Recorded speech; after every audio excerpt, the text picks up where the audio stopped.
Tonight, a number of volunteer fire departments are on the verge of shutting down, leaving communities at greater risk of danger, but some help could be on the way. Houston County officials have warned there are not enough people and there's not enough money. But now a new move is underway in hopes of preventing potential shutdowns. WDHN's Christian Jones has the latest, all new at 6. A local Wiregrass task force is in the early stages of potentially saving more than a dozen volunteer fire departments, which could potentially see departments joining forces. But we take what's there and then build on it. Use that what's there as a foundation and build on that and continue to provide that service. On Wednesday, the newly formed Houston County Responders Task Force gathered to discuss what they can do to help the county's 17 volunteer fire departments.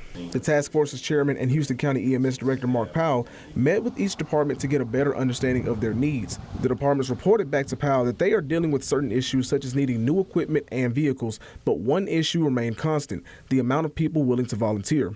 Powell explained that getting more volunteers at each station is the task force's main priority, but until then, the task force is working on a plan that would include the volunteer fire departments lending a helping hand to one another when needed. It could mean that certain departments take on other areas, or it could mean not necessarily consolidating departments, but consolidating resources, meaning something as simple as vehicles and personnel. It could be the consolidation of a group of stations and not necessarily, one's taking over. It would just be everybody kind of working in groups. This plan is still in its early stages as details still need to be worked out, and the task force must also get the approval of each volunteer fire chief. But due to the status of the county's volunteer fire departments, county officials say time is not of the essence.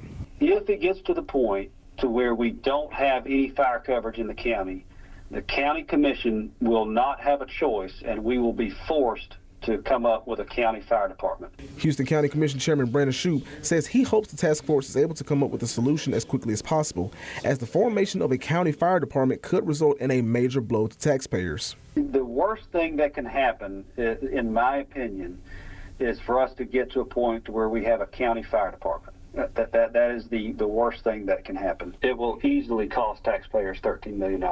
Given the amount of pressure that is being placed upon the task force, Powell is confident that his group will get the approval of all volunteer fire chiefs involved, saving taxpayers from spending millions.